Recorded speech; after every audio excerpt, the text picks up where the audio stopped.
My name is Willie. I'm Bernheim. I was born in Poland, Lodz, Poland. My name in Poland was Zenek. My Jewish name is Zelig. My father's name was Pinkus, Pinchas Pinkus. My mommy's name was Gita Miodownik. I remember when I was a little kid, when I wake up in the morning, I had flowers to smell. They adore me because I'm the youngster. Maybe I was a little spoiled too. I used to send to private school. I used to learn Hebrew, everything, but I used to read a lot of books. I adore reading. I had about 500 to 600 books, from Shakespeare to Schiller to Heine to Goethe, Tolstoy, better, you know. I absorbed a lot of knowledge, even Freud, you know. But then I used to a lot of sport. I was a soccer player, ping pong player, those kids. Had a lot of friends. Played music. Like all the children, no more sure. Was there Jewishness, Yiddishkeit in your home? Well, we were Jewish, very kosher, but Sabbath, we didn't keep the Sabbath, the business didn't allow to keep Sabbath. But Rosh Hashanah, Yom Kippur, all the holidays we tried to keep. Shabbos Candle, my grandfather, I don't remember, I never met him, maybe once, was Moshe Miodownik from Osyakov. This is, and he was very religious, as long as I remember, very distinguished. My mother came from a very religious family, so we did try to keep up Shabbos Candle, kosher, Pesach, and now I became maybe more religious now after I married my wife. And I get older too, I start believing more. You had a happy life? Very happy life. We've been a not so rich family, but we came from a rich family. Our Bernheim family was very rich. And nobody expected what had happened, and they've been gone. I have brothers, 3 brothers. One died before I was born. One brother died in ghetto. Encephalitis, he got hit from anti-Semitism. And my older brother, his wife and child, in 1941, was deported and killed. In 1938, my father was in 1937, had cancer. And he had to need operation. And Germany was very famous. Rotsche Spital was very famous. So my father went for operation. He was successful. He had one more abscess to take over other procedure. But Hitler came 1938 and took out all the Jewish patients and shot to death. And I developed an obsession. Maybe my father wasn't shot to death. Maybe he died on his bed by the operation. For 38 years, I had an obsession. My wife was looking at me like I'm not, because anybody I met from Vienna, he went to Vienna for operation. This was in Austria. I was asking, maybe you can find my father's grave, because I didn't know where is he buried or not, or he's alive. Everybody promised me, hundreds of people. I wrote to different organizations for answer to counsel, no answer. But when I came to America, and I was always so, I never could hate. And I was helping people. I was helping this, helping them, as much I could. One day, to my office, I was a very nice office, 609 Fifth Avenue. I was designing fine jewelry and diamonds.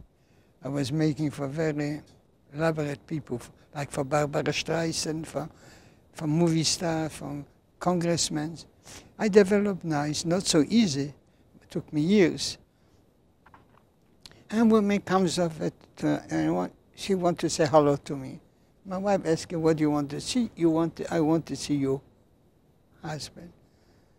He came and he said, what can I do for you? Can I do something for you? He said, no, I came to thank you because you did once a favor for me, and I never forgot, and I want to thank you. So where are you going? She says she's going to Vienna. Vienna, my house goes like this. I approach again. Maybe you can help me, lady. She said, maybe. I have a Aussie woman who is not Jewish. Her husband isn't the government. Maybe they can help you. I was hoping. Have a nice trip. Like in Jewish used to say, Fug is in the height and come. Go with God and come back with God. And she left. My wife take a look at me again. She said, finally, I have peace for 3 months again till he find somebody else asking. But in 2 weeks, I got a phone call from Vienna. My house goes like this. She called me up, Mr. Bernheim, we locate your father's grave. 38 years. How did you find it? She told me he's on this cemetery which Jews and no Jews are buried. And the Germany didn't ruin it because they kept it for the Red Cross to show the world that for propaganda this is not true, that they ruined everything. So I took my wife who made reservation. We couldn't go right away straight to Vienna, so we had to go to Italy. And we took other plane from Italy to Vienna. Matter of fact, we've been lucky. We lost the engine, we almost got killed. We came to Vienna. And I went, the next day I went with my wife to the cemetery. I asked, where's the Jewish office? The Jewish office was so big, if the sun comes in, the man has to go out, no room. So I introduced myself. My name is William Bernheim. I'm from America. I gave him a nice tip for your effort. Maybe you could help me. I heard my father's grave is here buried. He told me, let me take a look. He looked at the records. Look on the records. Sorry, not there. So sometimes money talks. So I gave him other $100 and looked at all the records. He says, I have a Bernheim here. I didn't mention my father's first name, just Bernheim. He said, Pinkus Bernheim.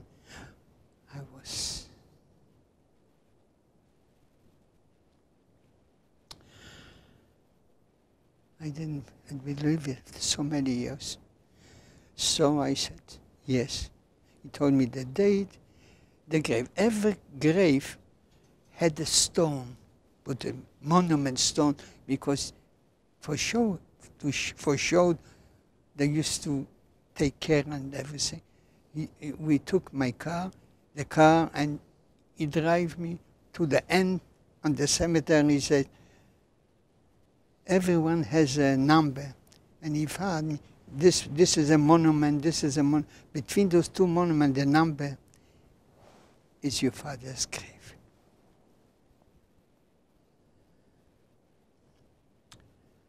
So what are you doing? I stand up. I had no minyan, no 10 people. I say Kaddish. And I said, I had to put a stone. I didn't know who buried him, but later I find out. I stayed a few days, I put a stone, and then I find out that, that the land is not so solid, a lot of sinking. So next year I went again to make sure, say, Kalvarufis, and I say again, I pray for them. And I was speaking, and when I moved from, I lived in Brooklyn, and I moved in Manhattan, I joined the temple, Park East, where Rabbi Schneier belonged. In conversation, he asked me, where are you going? I said, to Vienna. I go too. And I tell you why. I told him the story. He said, my father's grave is there, but the land is sinking, you have to put a granite bed. So I contacted the people, he gave me the people, we put a granite bed in a monument. And I went there, and almost every year, or 2 years in a row, I used to go say Kaddish, my prayer for my dead father. Lately, I have not the strength, my age, so my children going there, or I take care, I paid people to take care on the grave. And this is the story how I look at it. Only no way my father is grave. I don't have a picture of my family, no. How old are you when you lose your father? Maybe 14 years. How was your mother? It's horrible to lose a father. Well, I stayed with my mother. We lost business, so we moved to a little place. We had a little store.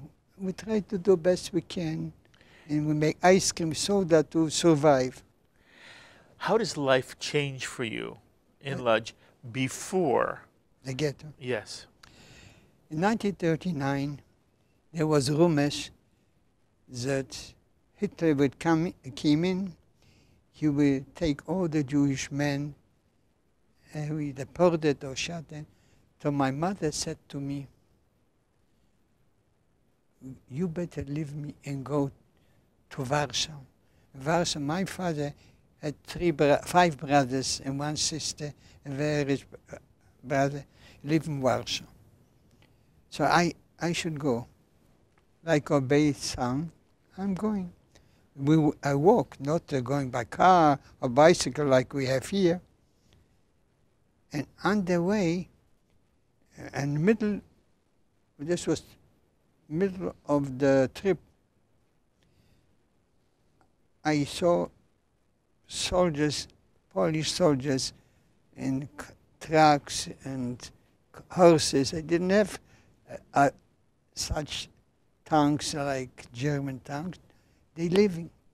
And I met somebody, he was a Polish fellow who was working as a superintendent in our building. I said, John, what happened to my mother? Oh, don't ask. The house was bombed and killed.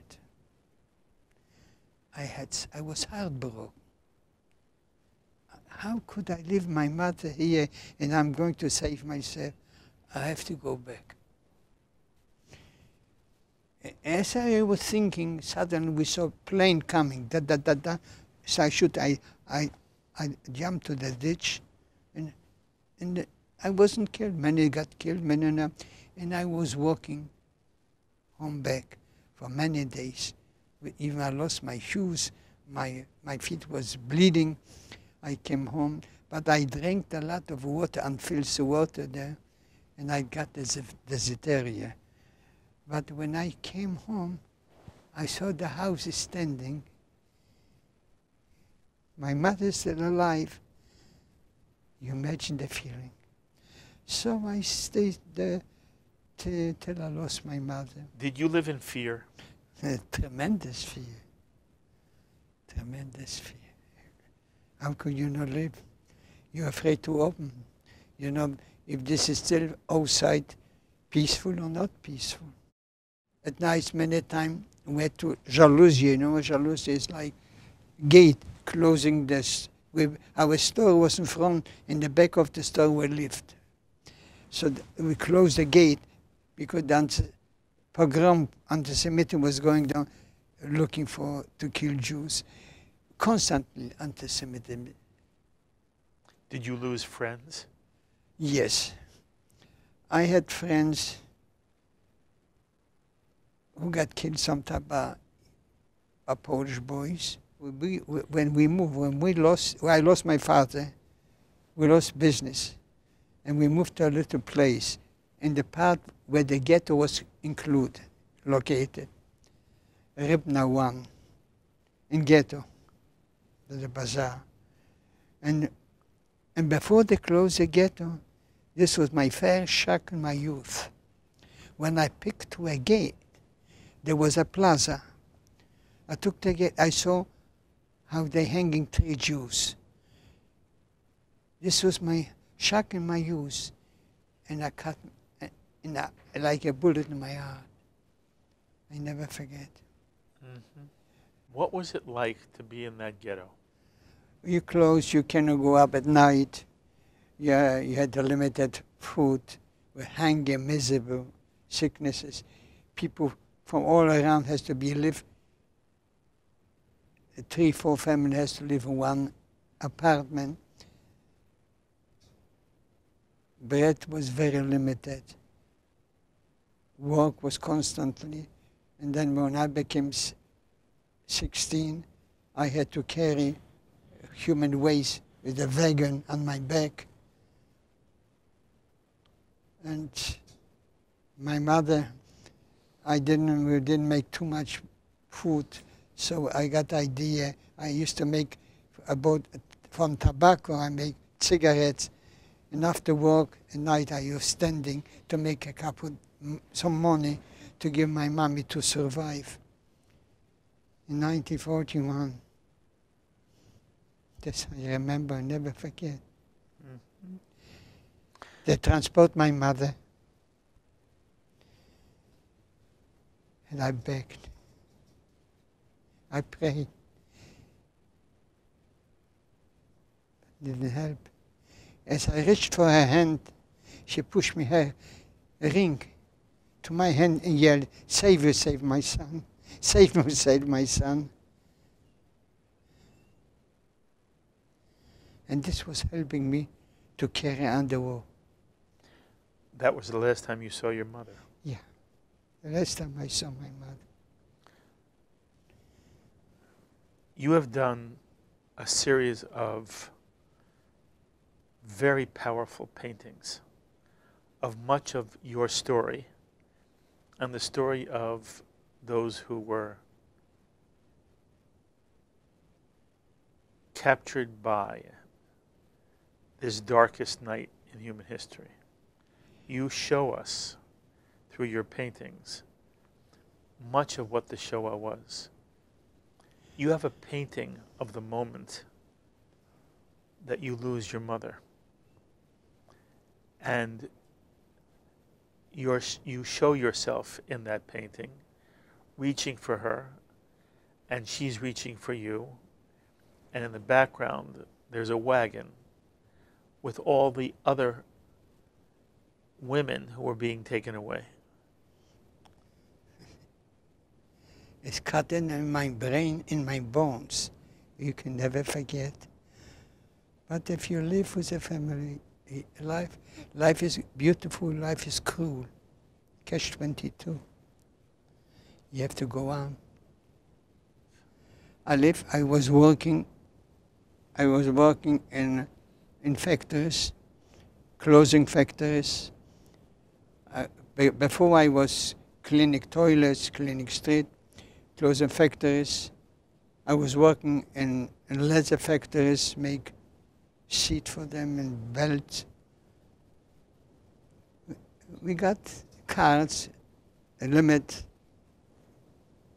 We've been hungry.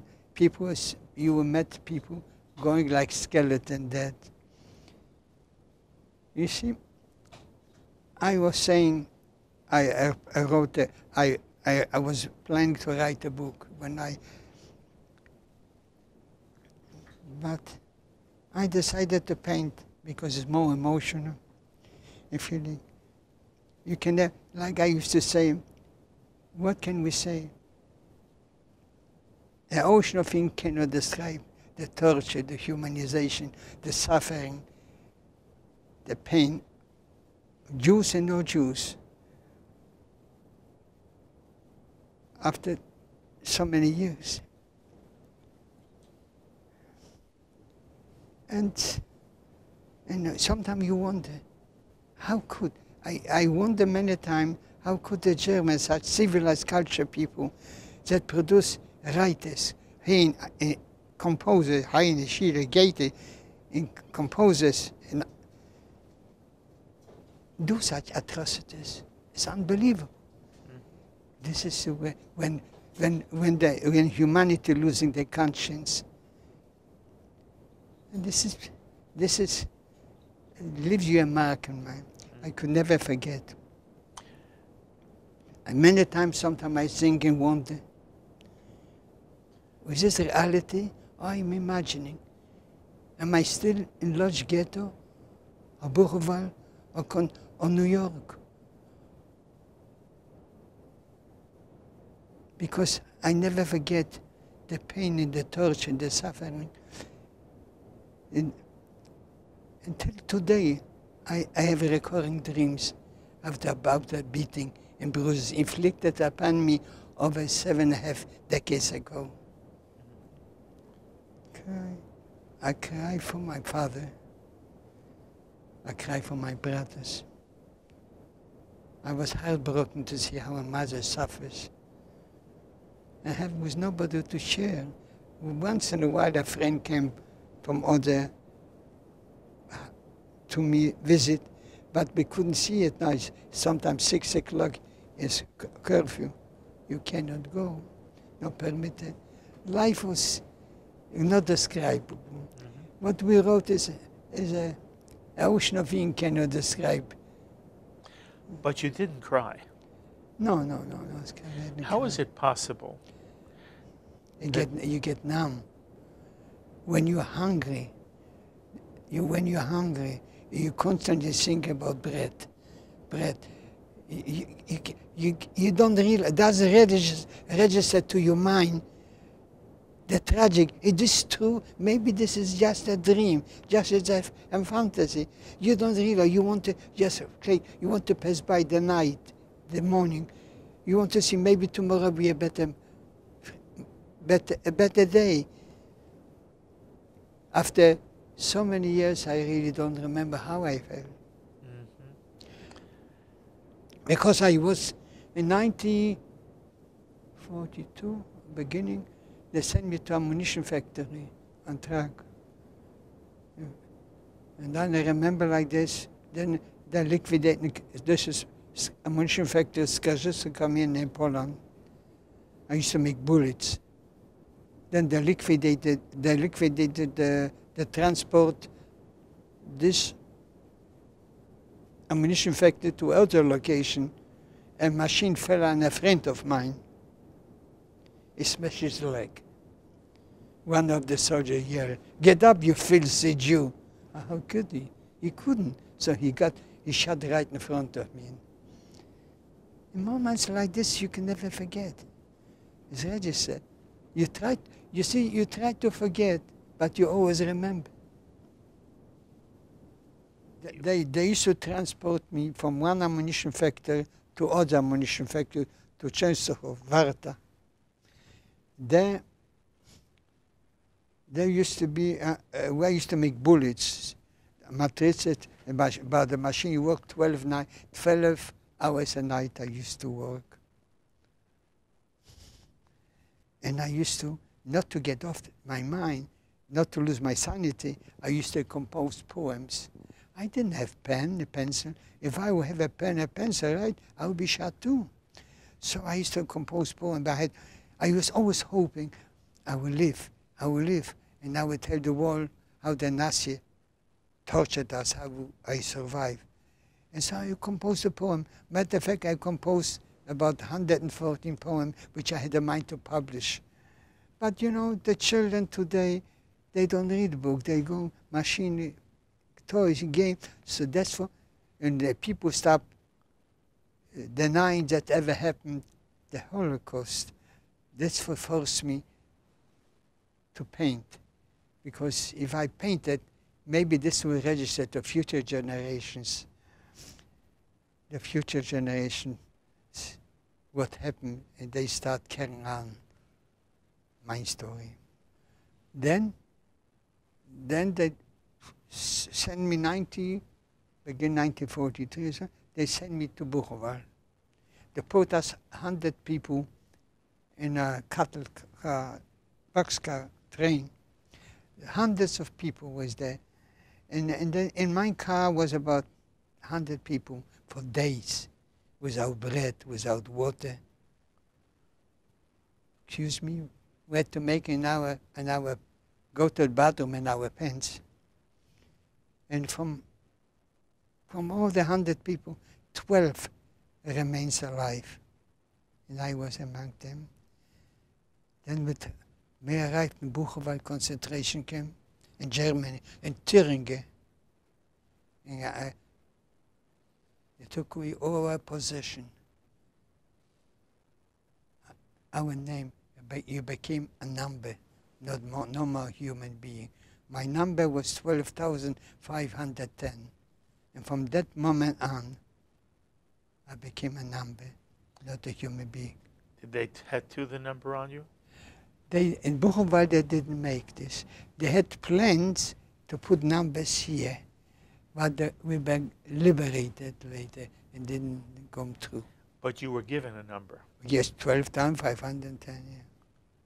What was the number? 12,510. And 10. You see, we used to get, they said just 70,000, 100,000 die. If people died, other people took their numbers. So we really don't know their actually count.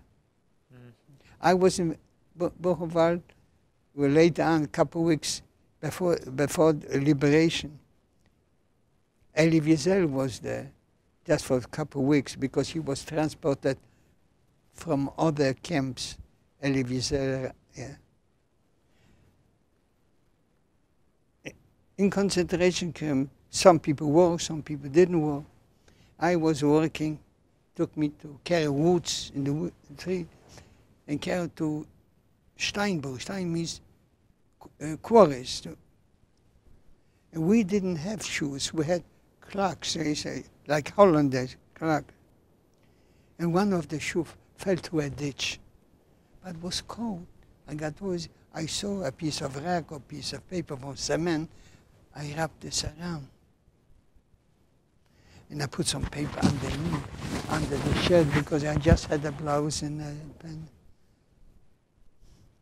As I walked back to the camp, the group pulled me out. One of the soldiers noticed, he called you, sabotage, eh? You filthy Jew, filthy Jew. And they gave me 30 on my back and behind. And then they threw me outside like a dead dog. I was half unconscious. Then the inmates picked me up and took me back to the barracks. But sometime in the barracks, I was recycling my poem to give a courage, to give this, to build up the spirit for my other friends. I never believed that I would die. And somehow God was good to me. And I survived. The story you just told, yeah, is in this book. Yeah. Although you don't say it's you in the book. You describe it as if it's somebody else. But it is you. And what you say about this person who turns out to be you is that the pain of the lashing never goes away. Never. You still feel that pain? Yes. And I, not only pain, I sometime at night, I have constantly dreams about the horrors of the torture of the pain. Torture. They used to one day for kick. I saw that the Germans saw drink or something. They took me a rope on my neck. A couple of people like to hang. That's for kick. Then they took it off. So you moments like this, you look in the sky. You're 17, 19, 18 years old, and you're dying. Why? Why? And moments like that, so many moments of torture, a pain, and hunger, miserable. When you're dying, every day you're dying. Every 5 minutes, you don't know. Maybe this is my moment. Maybe this is my number. I went to the plaza to count it up. We counted every night. We've been counted. Sometime a person died on the way, so we have to all to stay hours. Till they bring the dead body into be counted too. And when it was rain, you have to put up the hand in the water was going over you. If you drop your hand, you're getting a beating. When I forgot to tell you, when I went after, I forgot to tell you, when I went back after with my lost shoes, the soldier hit me with a carabine, hit me all my many teeth out. The blood was gushing everywhere. Moments like this, you're living with it. You're living. You're hoping. The suffering is not so much. The hunger is not so much like the unknown. When this ends sometime, will be able sometime freedom? I painted sometime I see, I was sitting, and I saw beautiful sky, beautiful flowers, beautiful birds, but not for me. I'm not a human being. You doubt, ask God why. I have a painting here from a woman which was liberated. And she benched a candle, first time, and she thanks God.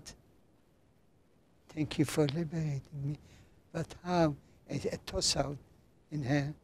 But why did you permit so many innocent people kill? I understand without. We're older people who sin. But the children, I saw where the Nazi took a child, smashing the wall. You saw a Nazi pull like this. It's unbelievable. Best. How can human being do this?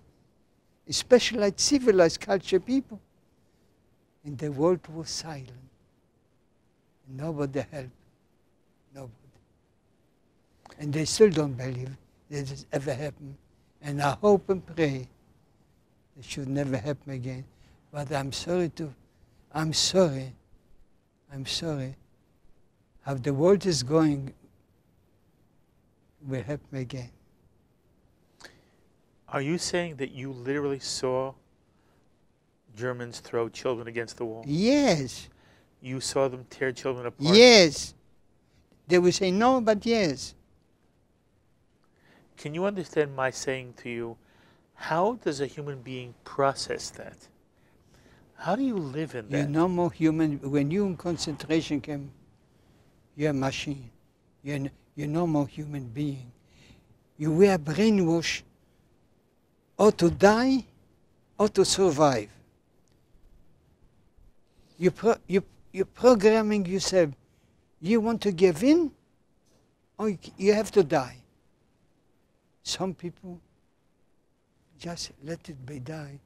let me die. I don't want to eat, I want to live. Or don't want to. Some people want to live. I wanted to live. I never believed that I would die. I have to tell the world that what happened to us. Even we not believe it, that it could happen to us, but happened. When you have just a little shirt and just a little tin pen, you're freezing to death, but you're used to it. You're washing with snow. If you're thirsty, you take the snow in a dirty cup, what you urinize, and you drink it. Sometimes you're afraid to go to the infirmary to tell that you have a sore throat because they will kill you. I never mentioned even to my book. So I remember I had blisters in my throat. So I remember, I don't know how. So what I did for my urine, I rinsed with my urine because it's salty, and this helped me. People said, it's possible, it's crazy, but this is life. Life is like this. We had 10 or 50 people on a bank, double, triple, and we have 2 or 3 people together. Did people have friends? Did you have any friend in the camp? Yeah. Who was your friend? I don't remember. They passed away. But people were friends to each other. Each other friend. We suffered together. We reminder was we give courage each other. Yeah. Did you ever share food? Huh? Did you ever share food? What kind of food? How can you have food? Did we have steak? Did we have meat? We had a piece of bread like clay. Every piece is. Sometimes you saw from hunger somebody was bite somebody in a leg for hunger. What did share? Share what? Yeah. And people used to get a piece of bread like clay, a soup like mug, and a piece of bread. People grabbed the bag. The crumbs, God forbid, the crumbs they ate. What I did, I broke the half a piece and I saved. So at night, what I do, my saliva, I swallow the saliva. You people cannot compare. Is one day you have Yom Kippur, you're fasting one day. Every day, 24 hours, you're hungry. Your stomach shrink already. You don't feel it. And then when I remember when they both sitting, one day the Germans decided to send us on a dead march. You know what's a dead march? Many of us know, very few of us will survive. We'll be standing for hours. And suddenly we heard a siren. The German panicked, the soldiers. The inmates started running different directions. I don't know where I had the energy, the courage. I was running. I hid under a foundation. And I was hidden. And so later on, a soldier going with a gun put the bullet. Some people died. I saw a bean, so I covered by the beans. Then hours later, I had my number 12,510 to being called to report. But I didn't report. So finally, one day, I was laying and I saw a group, inmates coming, 15 people, and I realized I never wrote in the book. I just recollect now, inmate standing in the line, and they're taking a separate gate. I don't know where I got the idea. I was standing too. And I saw that they're writing, changing their names. From Muscovy to a different name. And when I came in here, what is your name? I said, Zenek. Is that Bernheim? Bednarski. Who sent you? I said, her name Emil. Emil was a big shot. So, he let me go. I put in there. Then at night, they still were looking for Jews. The Polish people, the Ukrainian, and German with the light faces at night. Jews, no Jews. When they came to me, are you Jewish? Lucky I didn't have to let go my pants. I said, are you crazy? I was speaking very beautiful Polish those times. Let me go. So I saw something is cooking. We find out maybe something is cooking, maybe liberation or something. I saw a pail of dead bodies. I took off my jacket and I lay down next to it to bring dead with my bone, with only skin and bones. Pretend I'm dead. Later, a few of the dead bodies fell off of me. I didn't have to move. The smell and the air, you can imagine, you can breathe. As long as I was hours, days, I said, when I passed out or something, I said, maybe I'm in gate of heaven. Because I heard music, songs and music. I said, maybe this I can't have, maybe I imagine, and maybe this is a trick by the Germans. I didn't move. But I remember what my mother used to say to me, or father. A person could be weak as a fly, less stronger than steel. And that kept me going. But after days, I couldn't take it anymore. I said, what the consequences will be, I have to move. As I move out, a couple of hands, the longest American soldier pulled me out from the death, from the hell of death of body.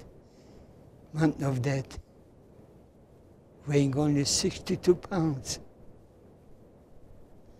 Free to go where? Where? Without education, without health, without money. After the liberation, I was recuperating Germany. In recuperating Germany, I had plenty of time to think. If I go home, will I find somebody from my family alive? Or I get married? And if I have a son, will I circumcise him? Will I be able to love or hate again or consume with vengeance? Without education, without money, without nothing. To go where to go? Was there any Jewishness in the camp? Not my partner. I don't remember. Did you ever think of where's God? Every day was praying to God. You always hope. You see, yet, and you are too feeling. You're not blaming. You said, why? But the one thing, I never was jealous. My life, I never had a tendency. I never jealous of somebody who has a parents, or has money, has health. If this is my destiny, I accept it. Because after the liberation, people find a mother or brother. I didn't find nobody. I said, maybe I have another purpose, my destiny. My destiny is to relate to other people. They shouldn't forget, they should carry on to create a better world. Did you ever hate? And were you ever consumed with vengeance? No. This is people sing, they sing maybe I'm a coward. Maybe I said, how can you not hate? Hurts me. I'm angry in Germany, angry on people. I cannot hate, because a lot of people, when they went out from camp, they got guns. They've been killing Germans. If they gave me a gun to shoot, I couldn't do it. Maybe this is a weakness of mine, but this is my nature. This is my nature, like in America, when I used to make $27 a week. When I married my wife, when I saw somebody, a poor fellow, I used to give him a dime, a nickel. My father always said, crazy, why? They maybe have more money than you. You cannot afford. I said, why are you giving them? Because I said, maybe among 100, one needed, and this is the 100. I don't know. This is my nature. Maybe for this reason, God gave me years to live, and hope to give me more years to live. You said that when you're thinking after liberation, you ask yourself, if I have a son, will I circumcise my son? But when you had a son, you did circumcise him. Oh, yeah. Why? You see, I tell you why. When I was liberated, I wasn't religious. I met my wife. She came from a religious home. And then we have a child, my son. I became more, I forgot, but try to forget the concentration, the ammunition factor. I want to start a new life, a new tradition. Nation has to go on. So, those time, and he went to yeshivas.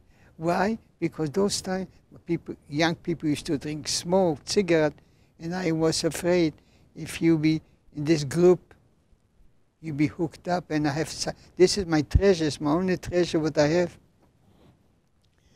So he went to Yeshiva University, and he became very religious, his children are religious. The best day, everybody, I don't judge people, and I don't like to be judged. Everybody believes the way he wants. Everybody has right to believe. Everybody, even the atheist, has also believed. His religion is not to believe. So, this is life. After you're liberated, what happens to you? After liberated, I went to Poland. I walked to Poland. Why would you go back to Poland? Maybe I'll find somebody alive. Maybe I'll find somebody in family alive. I met some from neighbors. They had own apartment back. So command is William. They put me to the couch, soft couch, sleeping pillows. At night, they find me on the floor sleeping. I was not used to sleep on the pillow. This is, life is grooming you, different, training.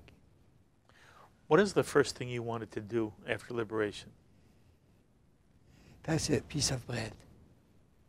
I painted a piece of bread. When I was liberated, they gave me bread. I couldn't even hold the bread in water.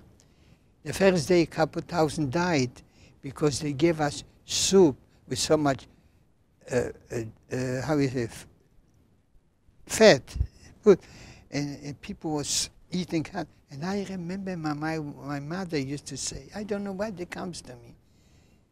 Eat slowly, don't swallow right away because you get cramp and sick. And I took to the mouth and I spit it out. And I was so hungry, but so I eat the bread. And people became typhus. They took me to the quarantine fermenter. Typhus. I didn't have typhus. For 3 days, people were dying every night, and they took me out. I didn't have typhus, no. I was lucky. When did you start painting about the Shoah? I'm telling the story of my children, not in graphic. They shouldn't be scared so much, but they should have a conception. They should be, what is a Jew, and they should be Jewish, and they should be proud to be Jews. Because their treasure, those are my treasure. And I told them the story, and now every child knows. Matter of fact, when I travel around the country, I speak. Now I have another speech, second, third generations. Because they suffer too. They suffer. They cannot accept it. They're afraid to ask their father or mother about the numbers on the tattoo. And I have it. So, actually, we may be, we ask me why we're spoiling our children. This is our mistake, we're spoiling them. Because we don't want they should suffer, because history shouldn't repeat itself. 50 years I didn't speak. And I was talking walls to walls, so to pieces. And my children start learning in school, and they start talking about me. They open to me, they come. I was forced to tell them. I didn't tell them everything, because I still don't sleep many nights. I have dreams and bad memories. And I think, what happened to the world? A beautiful world. We're on vacation here. We're temporary here. Couldn't we should be colorblind.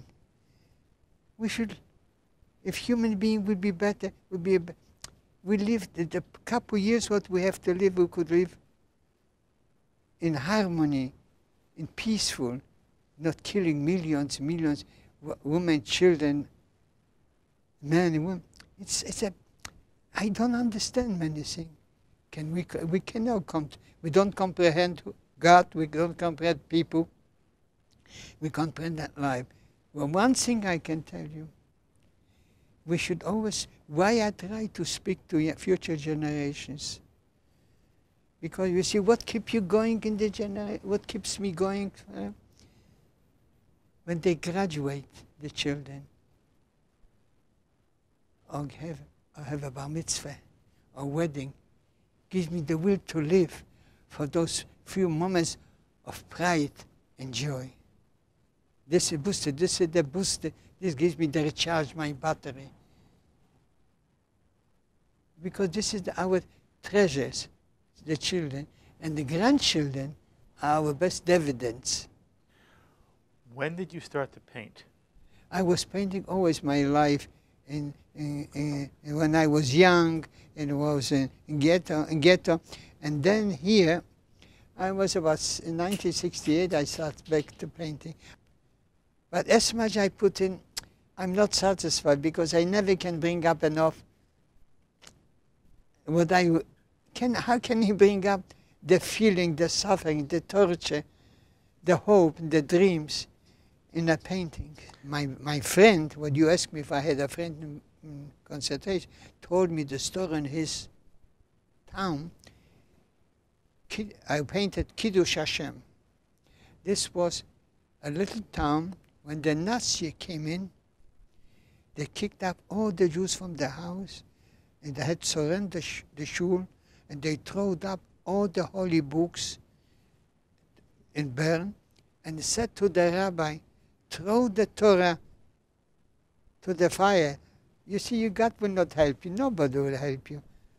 But he couldn't do this. He was so devoted to the Torah and to his religion that he jumped into the Torah, to the fire with the Torah. So I finished this, and this painting in the front. This is, I told you, in my studio.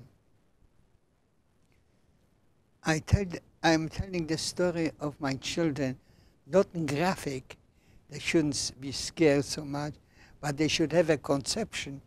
They should be, what is a Jew, and they should be Jewish, and they should be proud to be Jews. This was my best friend in my life. This is my ex-girlfriend. We married now 67 years. Without her, I don't know if I'll be alive. This is in the ghetto. just for kick, they come out to run the Jews and they say, you next, you next, you next. And I didn't have, here's a little girl standing because I remember a beautiful girl like this. This was my granddaughter, I put it in. This remains, she said, you next, you next. For kick, just kicked. And we should always remember, and we should always, why I'm going around the country and I speak to young generation. Because especially now, when Israel is fighting for its survival and for our dignity. Without Israel, we be again the dirty Jew, and we not have dignity. We have a little respect from a little country, with a big heart. God forbid if we have to run.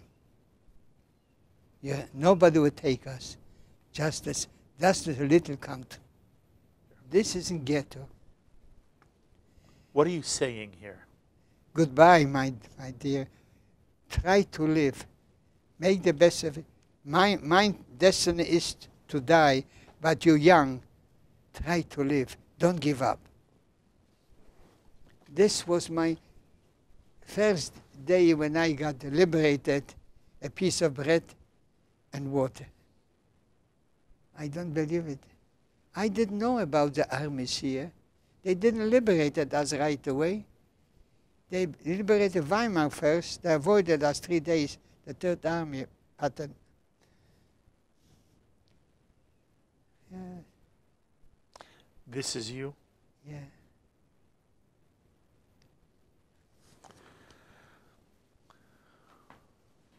Willie, what do you hope now for the Jewish people?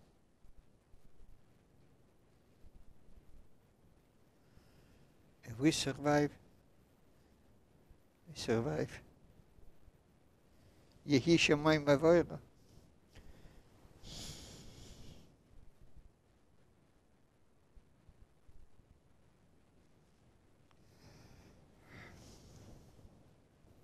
You enrich all of us.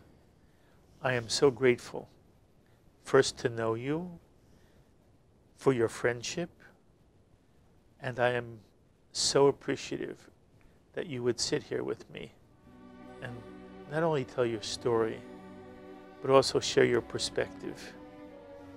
And I love you very, very much. Thank you.